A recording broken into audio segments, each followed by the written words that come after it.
In the spring of 1775, General Thomas Gage sat in his headquarters in Boston and wrote a letter to London.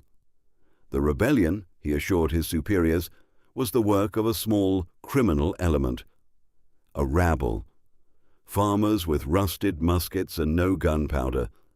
One decisive show of force, and the whole thing would collapse before Christmas. He commanded the most disciplined army on earth. Behind him stood the Royal Navy, the largest fleet ever assembled, and the treasury of the world's richest empire. Against him stood colonists who had no army, no navy, no allies, no money, and no experience fighting a war. Every professional soldier in Europe agreed on the outcome. The rebellion would die in months. It should have. On paper, it was one of the greatest military mismatches in history, and yet, 8 years later, it was the British who surrendered, and the empire that could not lose found itself signing away half a continent.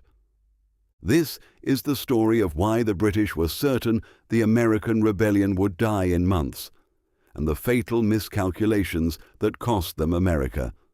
Because the British didn't lose this war for lack of soldiers, ships, or victories. They won most of the battles. They captured every major American city. They defeated Washington's army again and again. So what went wrong? To understand that, you have to see this war the way London saw it. In 1775, the British Empire was the closest thing the world had to a superpower. Its navy ruled every ocean. Its merchants controlled global trade. It had just crushed France in the 7 Years' War, a conflict fought on 5 continents, and taken Canada as a prize. Britain had not lost a war in living memory. The 13 colonies, by contrast, were an administrative afterthought. 2.5 million people scattered along 1,000 miles of coastline. No standing army, no central government. 13 squabbling legislatures that could barely agree on anything. When the Continental Congress voted to create an army, it couldn't pay for it. When it printed money, the money became worthless. Lord George Germain, the man who would direct the war from London, reviewed the reports and reached the obvious conclusion. This was not a war. It was a police action. And at first, everything went according to plan. In the summer of 1776, the very weeks the Declaration of Independence was being signed in Philadelphia, General William Howe landed on Staten Island with 32,000 men. It was the largest expeditionary force Britain had ever sent overseas. Warships filled New York Harbor until their masts looked like a forest. Facing them, George Washington, a Virginia planter whose military experience amounted to frontier skirmishes 20 years earlier, and an army of 19,000 untrained volunteers, some of whom had never fired a musket in formation. The Battle of Long Island was everything London predicted. Howe outflanked the Americans, shattered their lines, and inflicted over 2,000 casualties. Washington's army was pinned against the East River with its back to the water. One more push, and the war was over. The push never came. Howe paused.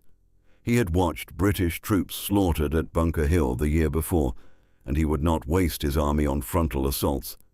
He settled in for a formal siege, the textbook European solution. That night, a fog rolled across the East River. Under its cover, Washington evacuated 9,000 men in small boats, in total silence, in a single night. When the fog lifted, the American trenches were empty. The British had won the battle. They had missed the war. It became the pattern of everything that followed. The British army could win the field, but never the kill. Washington learned the only lesson that mattered. He did not have to defeat the British army. He only had to keep his own army alive. The war would not be decided by battles. It would be decided by time. And time was a weapon the British did not know they were fighting against. Consider what it took to keep a single redcoat in America. His food, his boots, his gunpowder, his pay, nearly all of it crossed 3,000 miles of ocean. A message from London took 2 months to arrive. An answer took 2 more. Generals fought a fast-moving war with orders written for a situation 4 months old. The army needed thousands of tons of supplies every month. Hay for horses, salt beef by the shipload. When the supply convoys were late, the world's finest army was reduced to foraging for food, and every barn it raided created 10 new rebels. This was the second miscalculation, and it was fatal. London believed the majority of colonists were loyal, that the rebellion was a noisy minority. In fact, the war itself manufactured revolutionaries. Every requisitioned farm, every burned village, every occupied city pushed the undecided toward the rebellion. The British Army was the best recruiting tool the Continental Congress ever had. And then there was the land itself. Britain's strategy assumed that capturing cities would end the war. It always had in Europe. Take the capital, and the enemy sues for peace. The British took New York. They took Philadelphia, the rebel capital itself. Congress simply packed its papers and moved. There was no heart to strike at. The rebellion had no center. It was everywhere and nowhere, spread across a territory larger than Britain, France, and Spain combined. By the winter of 1777, the flaw in the plan was becoming visible even from London, and one man's scheme to fix it would break the war open instead. General John Burgoyne proposed to end the rebellion with geography, drive south from Canada down the Hudson Valley, link up with Howe's army from New York, and cut New England, the heart of the rebellion, off from the rest of the colonies. Divide and strangle. On the map in London, it was elegant. On the ground in America, it was a death march. Burgoyne set out with 8,000 men and an artillery train fit for a European siege through a wilderness with no roads. American militia felled trees across his path and burned the bridges. His supply lines stretched and snapped. The linking army from New York never came. Howe had sailed for Philadelphia instead, chasing Washington, and the orders that might have stopped him arrived too late. At Saratoga, in October 1777, Burgoyne's starving army was surrounded by a rebel force 3 times its size, militia pouring in from every direction, the countryside itself rising against him. He surrendered nearly 6,000 men. The military loss was severe. The political loss was catastrophic, because in Paris, King Louis XVI had been watching, waiting for proof the Americans could actually win. Saratoga was the proof. Within months, France recognized American independence and entered the war. Spain followed, then the Dutch. And here is the moment the war truly turned, the moment almost no one noticed at the time. The American rebellion stopped being a colonial police action and became a world war. Suddenly, British planners weren't defending Boston and New York. They were defending Gibraltar, Jamaica, Minorca, India. The Royal Navy, the one weapon the Americans could never answer, was scattered across the globe. For the first time in the war, Britain could lose command of the sea at the one place and moment it mattered. In 1781, it did. By then, the British had shifted the war south, betting on Loyalist support in the Carolinas that never fully materialized. Lord Cornwallis, aggressive and able, won his battles and bled his army white, winning them. Chasing an enemy that always retreated and always returned, he marched his exhausted force to the Virginia coast, to a tobacco port called Yorktown, and waited for the Royal Navy to resupply him. The fleet that arrived was French. Admiral de Grasse with 28 ships of the line from the Caribbean, met the British relief fleet at the Battle of the Chesapeake and turned it away. It was not a crushing tactical victory. It didn't need to be.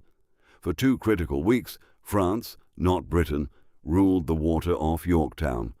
Washington, coordinating across hundreds of miles in an age without telegraphs, marched his army and 6,000 French regulars south from New York in total secrecy. The trap closed. Cornwallis was pinned against the sea, exactly as Washington had been pinned at Brooklyn 5 years earlier. But this time, no fog came, no boats. The navy that should have saved Cornwallis was somewhere else, guarding an empire that had grown too large to defend everywhere at once. On October 19, 1781, 8,000 British soldiers marched out of Yorktown and laid down their arms. The war that was supposed to end in months had lasted 6.5 years, and when the news reached London, the Prime Minister staggered as if shot and said, "Oh God, it is all over." The empire that could not lose had lost. Not for lack of victories, the British won most of the battles to the very end. They lost because every assumption they carried into the war was wrong. They assumed the rebellion was a minority and made it a majority. They assumed capturing cities would end it, and captured cities that meant nothing. They assumed the rebels could never match the Royal Navy, and never imagined France would do it for them. And they assumed time was on their side, when every month of war drained their treasury, multiplied their enemies, and taught Washington's army how to survive. 250 years later, the United States marks its 250th birthday, a nation that, by every professional military calculation of 1775, should never have survived its first winter. Perhaps that is the final lesson, and it is one the British themselves wrote in their own dispatches, too late to matter. Wars are not won on paper. Power that cannot be everywhere is power that can be beaten somewhere. And an enemy that refuses to know it is defeated is an enemy that has not been defeated at all. If you enjoyed this story, subscribe to Edge of War, where we examine history's greatest conflicts through the eyes of those who fought them. Drop a comment below. What do you think was Britain's single greatest mistake of the war? And we'll see you on the next Edge of War.